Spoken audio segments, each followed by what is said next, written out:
Ada seorang lelaki yang kebelet pengen pipis malam hari. Saat ia pipis, ia mendengar namanya dipanggil. Ia berniat untuk kabur tapi namanya terus dipanggil. Prakas, Prakas. Saat ia menoleh, ia kaget dan dengan cepat dimakan oleh sosok hantu Stri. Di kota itu, setiap sudut temboknya ada tulisan, "Stri, datanglah besok." Seorang lelaki bernama Vicky sedang berolahraga. Ia terheran-heran dengan penduduk di sekitarnya yang masih mempercayai dongeng hantu Stri. "Paman, apa kau sengaja membuat sandiwara menulis ini menjelang festival?" Paman itu menjelaskan pada Vicky bahwa tinta yang ia gunakan adalah tinta khusus penangkal hantu Stri. Tembok yang ada tulisannya tidak akan dimasuki oleh hantu Stri. Sesampainya di rumah, Vicky diminta oleh ayahnya untuk meneruskan pekerjaan menjahitnya. Tapi Vicky hanya ingin menjahit baju baru saja. Ia tidak mau permak pakaian apapun. Ayah Vicky berharap anaknya itu mau meneruskan bisnis menjahitnya dengan serius, tapi Vicky malah sibuk sendiri. Vicky memulai pekerjaannya. Dia seperti dilahirkan untuk menjadi seorang penjahit yang pintar. Dengan hanya melihat orang saja, dia sudah tahu detail ukurannya.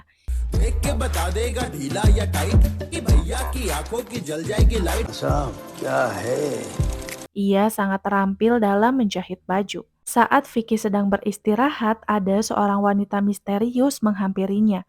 Wanita itu ingin menjahit baju dan butuh untuk festival nanti, dan ia ingin bajunya dikerjakan lebih cepat. Vicky hanya bengong melihat kecantikan wanita misterius itu, dan janji dalam 2 hari menyelesaikannya. Wanita itu akan menunggu di kuil malam hari.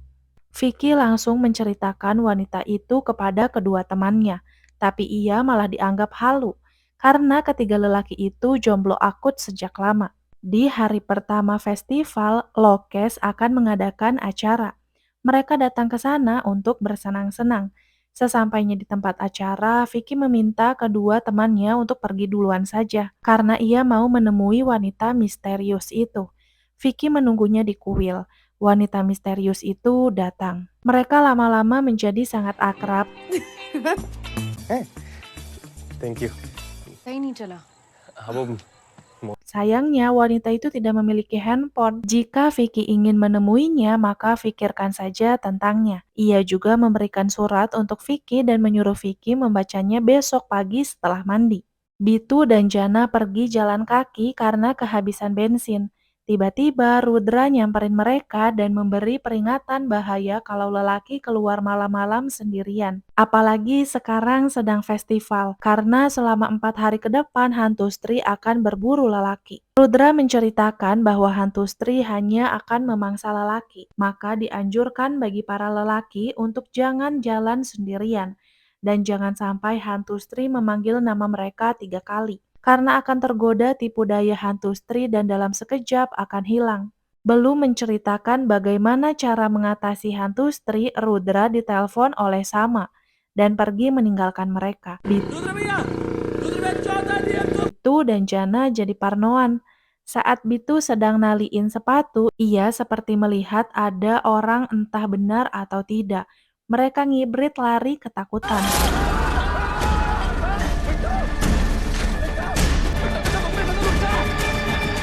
Dan akhirnya sampai ke tempat Lokes, tapi Vicky datang lebih dulu.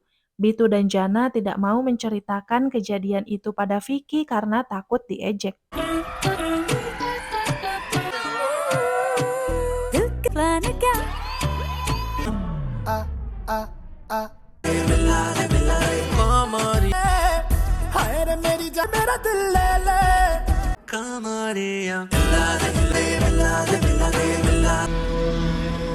Di tengah acara, Vicky pipis di luar dan malah kena tulisan mantra penangkal Stri, sehingga tulisannya luntur. Tiba-tiba rumah Lokes listriknya mati dan ada suara ketukan kencang dari arah luar. Rupanya itu adalah pacarnya Nurender. Tapi rumah itu sudah bisa dimasuki hantu Stri. Dan dengan cepatnya hantu Stri membawa Nurender dan meninggalkan pakaiannya saja.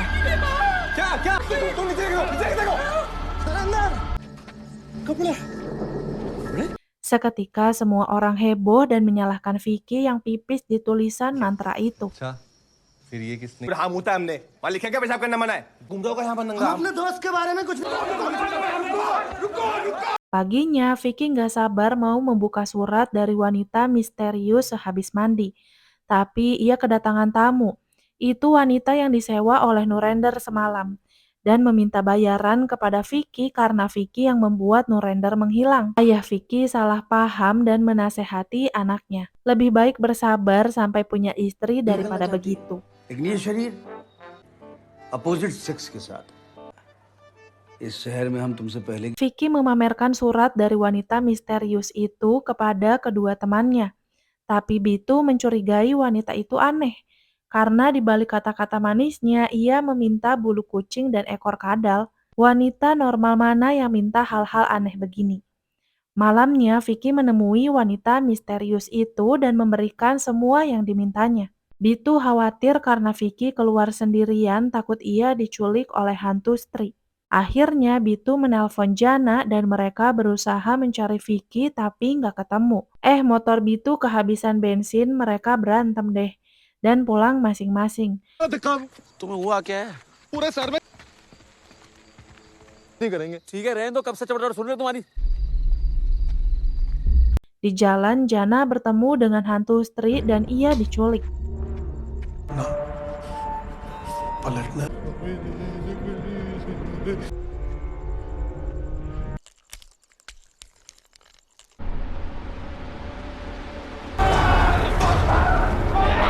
Bitu mengetahui hal itu sangat marah dan mencoba menyadarkan Vicky. Jangan-jangan wanita misterius itu adalah hantu Stri yang mau memangsa Vicky tapi malah memangsa Jana. Bitu menyadarkan apakah wanita misterius itu pernah masuk kuil atau tidak, punya handphone atau tidak. Dan Vicky baru sadar selama ini wanita misterius itu tidak pernah masuk kuil dan ia tidak melakukan persembahan. Vicky terus memikirkan itu dan ia langsung menyelesaikan baju wanita misterius itu dalam 30 menit.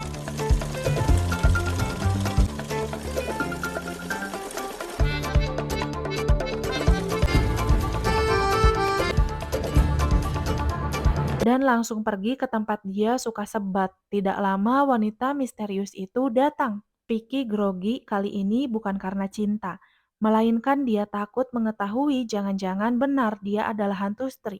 Wanita misterius itu terus bertanya Vicky kenapa, dan mengajak Vicky ke tempat favoritnya tapi sayang Vicky kali ini tidak mau. Dengan terbata-bata, Vicky bertanya, apakah wanita misterius pernah mendengar hantu Stri? Ia menceritakan temannya Jana diculik. Apakah ia pernah melihatnya? Dan Vicky menuduh wanita misterius itu adalah hantu Stri. Vicky lari ketakutan dan menghampiri paman yang sedang duduk. Vicky bertanya apakah paman itu melihat wanita yang bersamanya, tapi wanita itu sudah menghilang. Malamnya, Vicky langsung bercerita pada Bitu. Mereka berpikir untuk pergi ke orang yang lebih mengenal cerita legenda ini. Bitu mengajak Vicky untuk pergi ke toko buku Rudra. Di sana ada buku tentang Stri tapi halamannya tidak lengkap. Ada petunjuk foto berupa bangunan tua dan Vicky tahu bangunan itu ada di atas bukit. Pergilah mereka bertiga ke sana. Di dalam sana, Vicky meminta semuanya untuk mencari Jana. Baru juga jalan, Rudra sudah melihat sosok Stri lewat. Begitu pula dengan Bitu.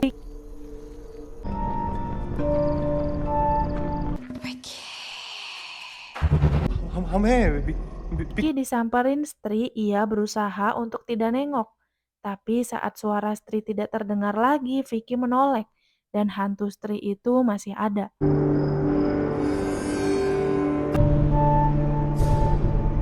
Vicky mematung sambil menatap dan mengikuti gerakan kepala hantu Stri. Tapi beruntungnya wanita misterius itu datang melemparkan abu dan Stri menghilang. Di sini wanita misterius menceritakan bahwa dalam 3 tahun terakhir ini ia sedang mendalami hantu Stri dan berusaha mengalahkannya. Malam itu Jana kembali.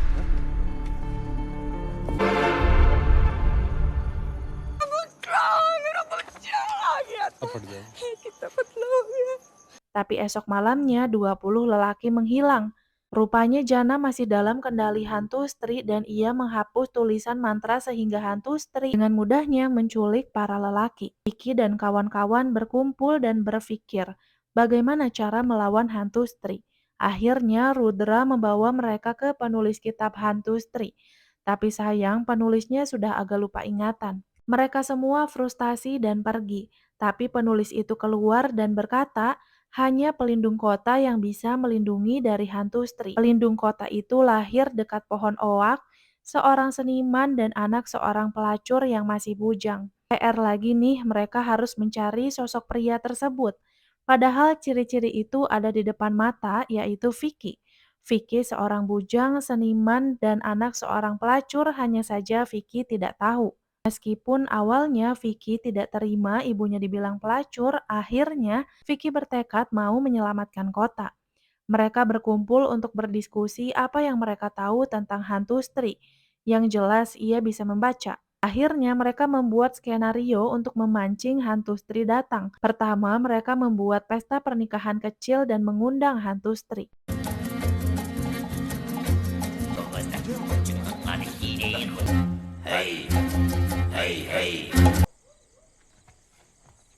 Sayangnya rencana mereka gagal karena Jana yang masih terpengaruh sihir mengganggunya. Vicky dibawa ke bangunan tua itu lagi. Lagi-lagi ia hampir terperangkap hantu Stri, tapi wanita misterius itu datang menolongnya. Ini hantu Stri tak berdaya. Wanita misterius itu meminta Vicky untuk membunuh hantu Stri pakai belati. Tapi Vicky tak sampai hati, karena jika ia melakukannya maka ia sama saja seperti warga yang memandang hantu Stri rendah. Hantu Stri bangkit kembali dan menyerang wanita misterius itu.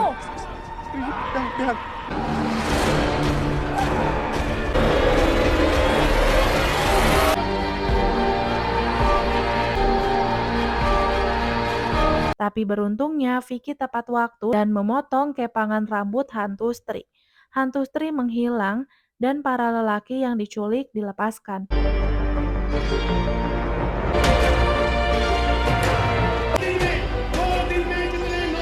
Esoknya Vicky dan kawan-kawan mendapat penghargaan dari warga.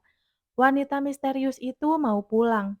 Vicky ingin sekali menghabiskan waktu bersama wanita itu, tapi sayangnya ia harus kembali. Sampai saat itu, Vicky belum mengetahui siapa namanya.